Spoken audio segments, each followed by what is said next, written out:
Yeah. Long story short is I tried to do something last night in the natural gas, and nothing. It wouldn't work. It kept saying, "Yeah, see, look at this. What is this bullshit?" It's like I know I'm fucking eligible. It's like, well, what why? Anyway, just pissed me off. I was like, what the fuck?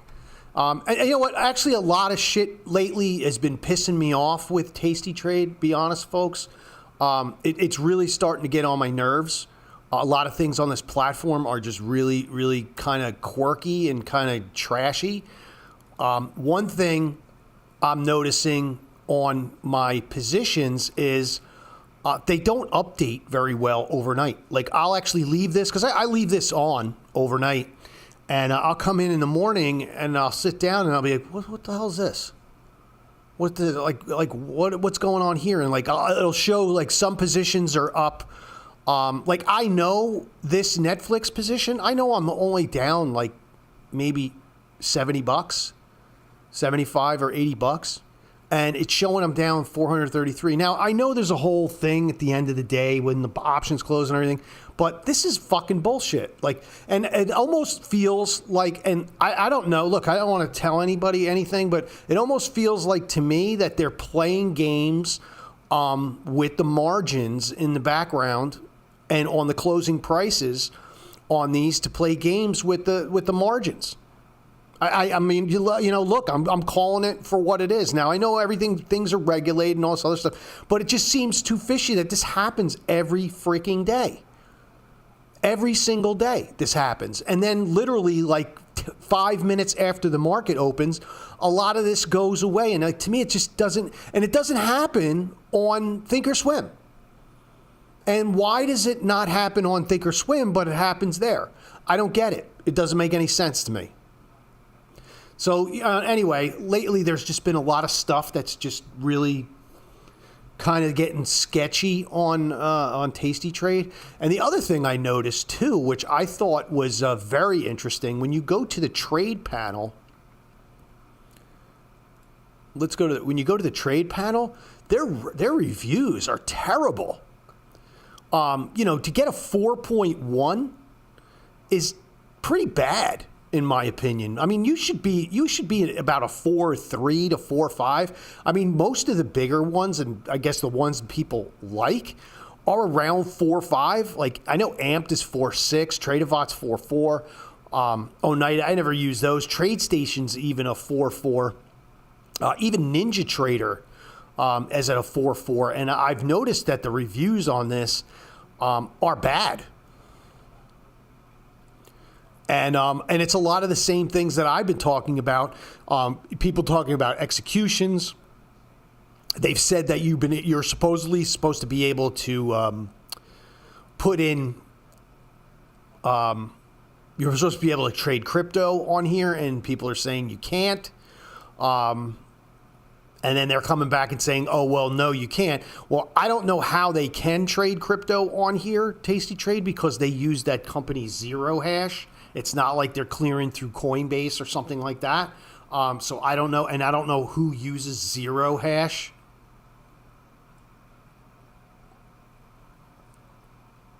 So I don't even trade crypto on there anymore. Anyway, I used to trade it on there. I don't trade it on here anymore. And if anybody remembers, about 2 years ago, it was about 2 or 3 years ago, they completely like delisted all their crypto. And I don't want to make this to be a let's bash Tasty Trade, but I might as well since I'm on that subject. You could see I don't even want the authority. I can't even trade crypto on here. I don't even want to. Because what happened a few years ago is they literally came in and forced everyone to liquidate. They delisted pretty much every single crypto that they offered. And they try to spin it like, oh, it was because of, the regulations and all this other stuff. And they were like one of the few places that actually deplatformed a bunch of stuff. And look, I heard 100 different excuses from Sunday, but the bottom line is they fucked up and they forced everybody to liquidate their crypto. And it kind of pissed me off because I had some pretty decent positions and some stuff that I would have still had to this day. And so they fucked a lot of people over, and then they're trying to blame that it was this, it was that. No, you fucked up. Just own it. Own it, you fucked up because you ran into the business. Here's my shtick on them. You ran into the business and you rushed to get your product to market because you felt like you were missing out. And in the course of doing that, you fucked up because you moved too fast and then you got caught with your pants down and then you fucked all your customers over. And it was funny because it was right around the time, right before they fucking sold it to IG, which, is another story upon itself. And I don't want to sit here and bash Tasty Trade because overall I've been pretty satisfied over the years. But I do have to say this new regime now that they have, it's losing its steam, folks. I'm finding myself disliking the platform more and more lately. So anyway, stay tuned because I may actually get out of there. I'm thinking about it, or at least not maybe entirely, but maybe in a proportion or a small proportion, start moving some of my assets out of there. I don't know where yet, but anyway, needless to say, that is kind of the story there. So let's look at stocks. All the stocks today, pretty much everything, I think, pre-market, pretty much everything in the big tech sector is moving pre-market. It's all up, and it's up pretty strongly. So you have Tesla, which is at 487. I guess the big thing here on Tesla will be, does it crack 500? That's First Solar. What am I doing with First Solar? Who the hell trades First Solar? The thing about Tesla is does it crack the 500 mark? We're getting very, very close. The stock has actually been a juggernaut. If you were to get it down here at these lows just back in November, it's had a stellar December. So we'll see. We'll see what happens with that. Problem with Tesla.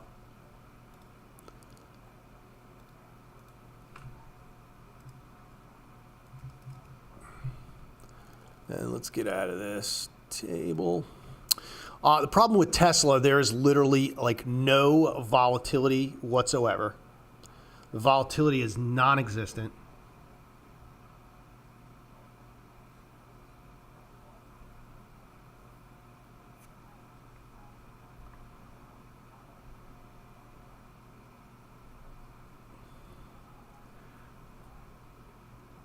And there's not much there other than just get long. There's really not much else you're going to do in here.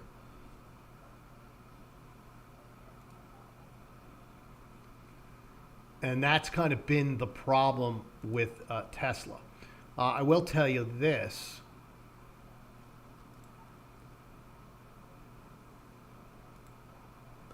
If you go and look at the...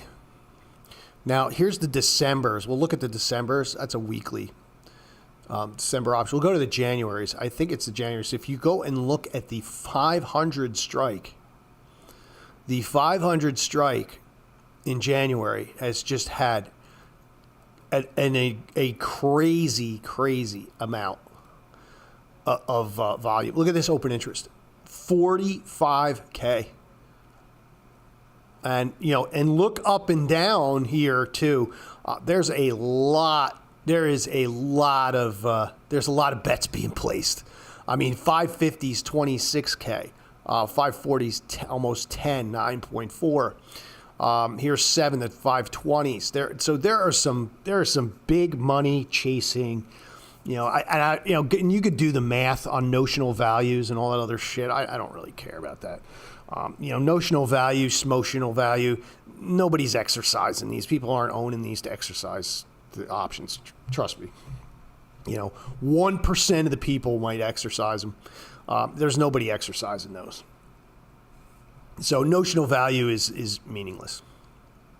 Unless you're going to do some kind of like crazy, unless you're like some big, huge hedge fund, and you need to physically own the shares somehow, and you're going to do some kind of crazy bullshit margin thing, no one's going to exercise these because no one's going to want to come up with that kind of cash to exercise them, right? So that's the other reason why. When people say like, oh yeah, again, it's a marketing thing. They come out and say, oh well, the notional value is. Shut up. Nobody cares. Nobody cares. If you're trading options, just like anybody, you don't give a fuck about the notional value. Shut up. Same thing with the notional value on the positions Bure has. Everyone's like, he's got notional value of, he's got like, it's like, it turns out to be, I think, like $8 million worth of puts, which when you put it in perspective, there's probably a zillion freaking hedge funds that have that amount of puts on any given asset at any given time. And it's like, and then they're like, well, the notional value. Shut up. He's not exercising those. You think he's going to exercise those options? He don't have the fucking money. He doesn't have the cash to exercise those unless somebody gives it, unless he borrows it. So anyway, needless to say, 45K open interest. So the big expiration there. The nice thing about Tesla, though, as I do have to say, which is interesting, is they have added, which kind of, makes me laugh at the option folks because, they've added, because you can see here, right, all up in here, they've added these $2.50 wide strikes. And, the reason they do that, right, is because obvious reasons. Now, it's getting around $500, so they're trying to give people, a little opportunity to get in on these. And they put these in here so that, that the little, they're just trying to capture market share. Because, it's a lot easier for someone to do a trade like this. You're going to do a $5 wide, you could do a $2.50 wide. Not that it means anything, but for small investors, it means something. But for everybody else, you think hedge funds and everybody else, they don't really give a shit about these. And you're not going to see a ton of volume come in on these. But they're up there because they're just trying to gain market share. Kind of stupid, I think, but it is what it is. That's what they do. But the nice thing is they are $5 wide here. I'm not sure if they're 5. I think they might be 10 in February. No, they're 5 in February too. Let's go out and look at the 500s. Yeah, the 500s out in February do not have as big of open interest. And looking down the curve, wow, the 600s in February, 25K. Damn. Wow, look at this. The 650s. That's why it's always good to look at open interest, folks. Just like, look, I don't want to get into like the whole, it's just neat. I think it's neat. I don't think, don't listen to this, some 31-year-old jackass trading out of his basement with a projection on the wall that looks like he's trading in front of a beach somewhere. And he's really just trading in his mom's basement still at 31, and he's still trying to pass combines. trading combines. These are not gravity, but it does show you where some of the bets are being placed. I mean, that's a lot of open interest. Literally only 60 days out at 650, and that's a massive move. That's a massive move.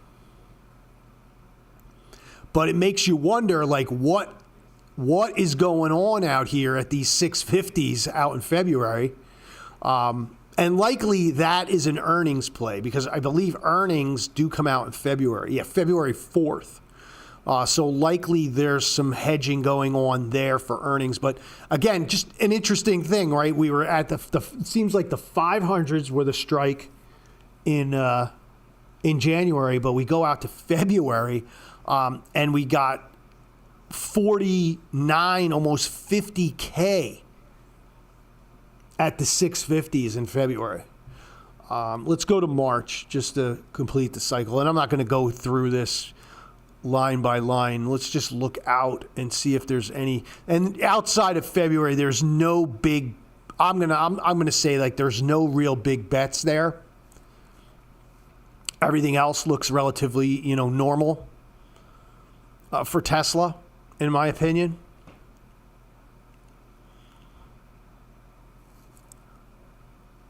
So just interesting stuff. But what would you do in Tesla here? I mean, I don't know. I mean, I can't get any longer than I am. I mean, Tesla's I think it is one of my biggest positions overall. And I've played both sides of it. I've played volatility in this. I've played from the put side. I've played it from the call side. I also own stock. I don't know what really to do to take advantage of this momentum, because it's likely that it will break $500. I guess the thing you don't know is, like, if and when. I mean, I guess if I was going to do anything, I would probably pick some small little spread in here. When these start trading, when these 492 halves start trading, maybe you do like a little 490,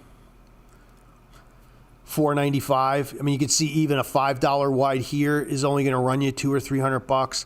You got 25 days. You're not risking any money, really. You're basically got a 50-50 shot. It goes up, you make money. It goes down, it doesn't.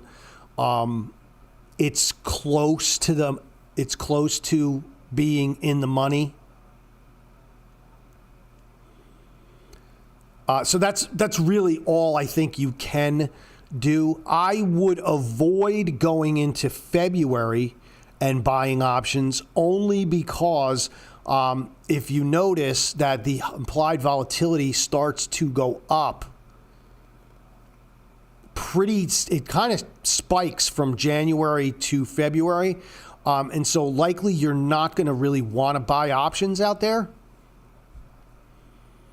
I mean, you could. I'm not saying you wouldn't, but you very well could. But I don't think I still don't. I would stay away from February only because of that implied volatility. I would go January. I mean, and that's really all I think you can do. And, as well on the other side, look, if you're not, if you hate Elon's fucking guts and want to see them spilled out all over the place, and you can't get over your hate to try and make money, then by all means, then do a put spread. And you can do a very similar thing on the put side.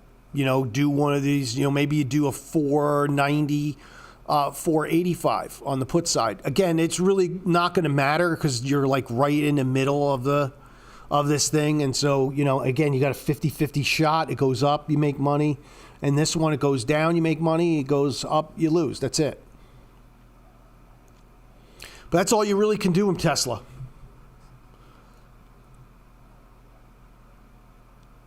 And as far as a lot of the other ones too, like here in Oracle, I don't know what else you can do in here. Let's take a look at Oracle. There's another one I think that's capturing a lot of momentum. Let's look up and down the curve. And Oracle's another one here that they've actually added these $2.50 wides. And again, the reason why they do that is to capture market share. But if you look at Oracle up and down, it seems like the 200 strike.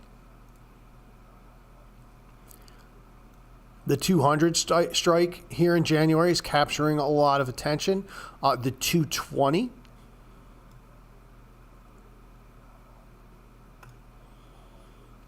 And it pretty much tails off up there. I mean, you're getting some pretty decent volume up here as well. But these are just, and you look at these are just bets that likely got placed a long time ago and are not going to work out because it kind of fell off the earth. Yeah, but I think it kind of the same sort of thing I think is true here in what is going on here with this platform. Again, like you see it like get cut off up there. Like what the anyway, same sort of thing here in Oracle, volatility in here is better than most. Historically, I think it's still running, historically it's running a little high, not much. But I think you could, if you want to get aggressive, you could sell some options in Oracle if you really want to. If you are, I would look out to either February, just to give yourself a little bit more time, or more importantly, I preferably like March. Now, look, full disclosure here, I'm already short a 220, 210, and I've been getting clubbed over the head like a baby seal on this one, and it's been painful, and I've been trying to hang in there, and I'm still kind of there. But you could absolutely, I think, sell just about anything under from 200 down, depending on how aggressive you want to get. Because again, you're selling a decent amount of implied volatility here, and the IV rank still can up, at 43 with the VIX at like 14.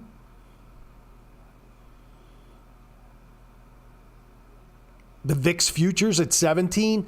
I say to myself, yeah, I mean, you definitely could. Is it going to be an easy trade, and is it going to go straight up? Hell no, right? There's going to be something that comes out probably in the next 2 to 3 weeks that's going to be bad or not good, and it's going to kind of upset the apple cart a little bit. Again, but just from a trade perspective, I mean, I think that $200 mark is a good one or less. And as far as liquidity, you look up and down here, and you got a lot. This is March. You got a ton of liquidity in here. Now, your issue going to be with Oracle is that the spreads are not usually that great. They are getting better, and I believe it is getting better as a stock to trade. It used to be a real massive piece of garbage.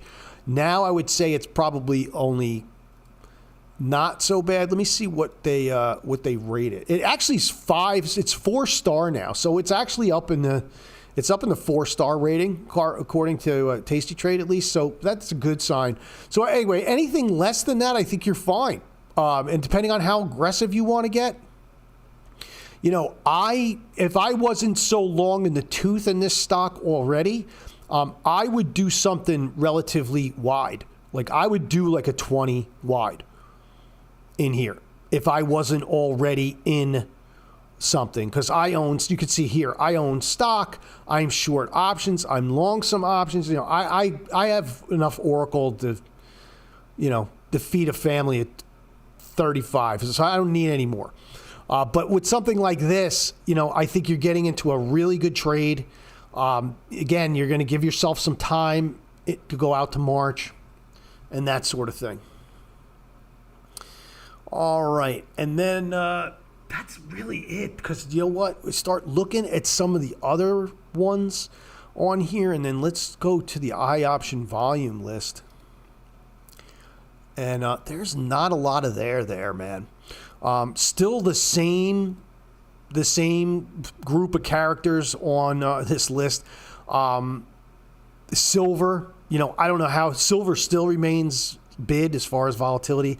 As I mentioned before, there's not really a hell of a lot that you can do in silver other than just get long if you want to get long. Nice thing is they are adding a lot of strikes in here. I mean, you got 50-cent wides in January. I don't know, are they in February? I didn't look. Yeah, they got 50-cent wides, so they are adding, a lot. And what that does is, don't be fooled that it does add a lot of liquidity, because it allows you to do a little, smaller trades to be able, not that, doing a one wide, usually isn't really a great strategy in my opinion anyway, needless to say, but there's not really much else. And then all these other players in here, it's all the same group. HUD 8, we talked about that one. We actually did well in that one. I'm actually out of it already. But volatility still remains bid in here. And that had a good move Thursday and Friday on some news. And so I decided to get out of that. But this is another one that stays bid, and this is in that AI space. I'm also out in March here. I'm actually short some 35s. Might be blowing these out at some point too, but I don't know. I may just hang in there.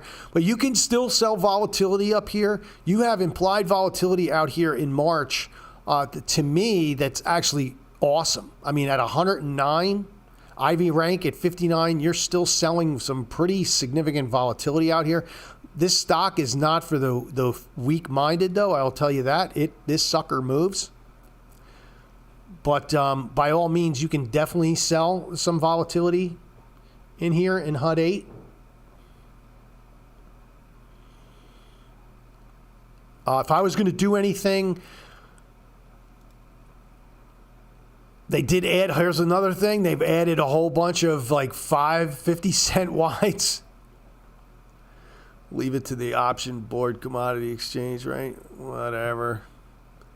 Bunch of freaking degenerates. Anyway, so you have a lot of different ways that you can slice and dice this one. I likely would not sell calls on this here. So if we actually look at HUD 8,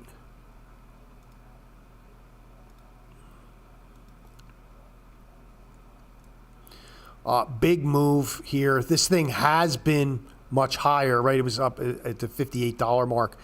Kind of in a spot here where it's really going to need some more momentum to break out of this $47 area. And it quite possibly may need, some kind of catalyst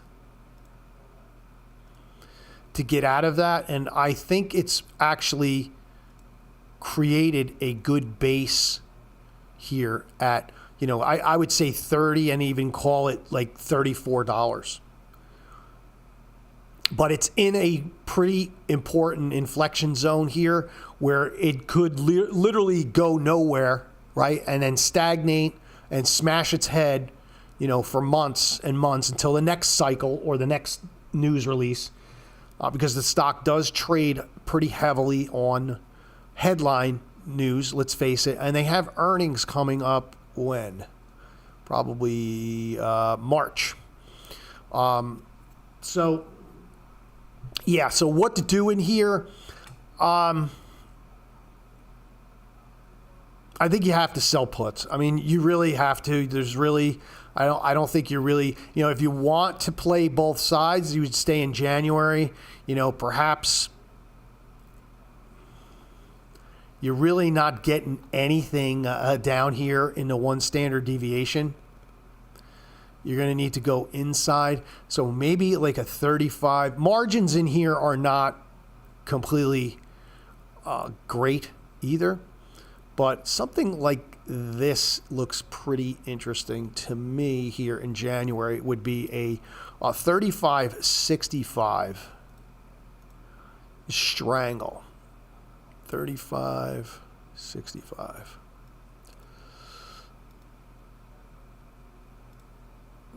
All right. 35.60. 35.60. That looks relatively interesting to me. Here in January for HUD 8.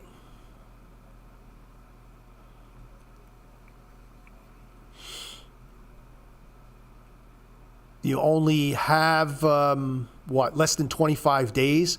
So it's a little outside of maybe what I would normally do. But given that the volatility is still relatively high here, I would likely do this trade and not really hang on to it for very long.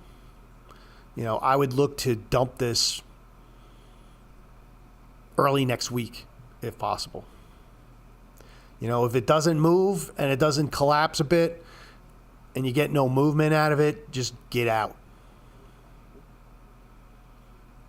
All right.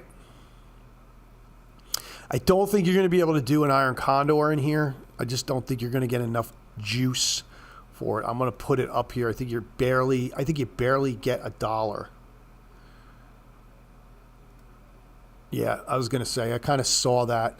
I just don't think you get enough juice in here to do something like this, because to me, to risk $400 to make 83, even though it's got a 70% pop, I just don't see that.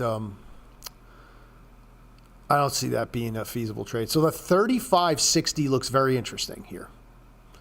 So take a look at that one. I kind of like that trade myself. And I'm actually going to throw this one out at 240. And I'm going to put it in just so that I don't forget. All right. And so that is HUD 8. GDX, I don't think this is tradable. As I said, if you want to get long, go ahead. I just don't. Rivian, this one's kind of tearing my face off. So I'm short some calls. I'm short these 16 calls. But I'm also on 100 shares of stock. So I have a covered call in Rivian. And this one's just been ripping my face off a bit here. Volatility stays bid. And I kind of feel like I need to do something in here. So let's take a look at little Rivian. I don't know. Again, it's only a $22 stock, so there's not going to be a hell of a lot to do. It looks like they're adding a whole bunch of strikes as well, which is interesting. Yeah, I don't know. I don't know if I'd do anything in January. It just doesn't look like there's really any there, and it's had such a big run. I mean, this is pretty interesting to me. This is actually really interesting. I mean, 44K at the 25 strike. It's incredible.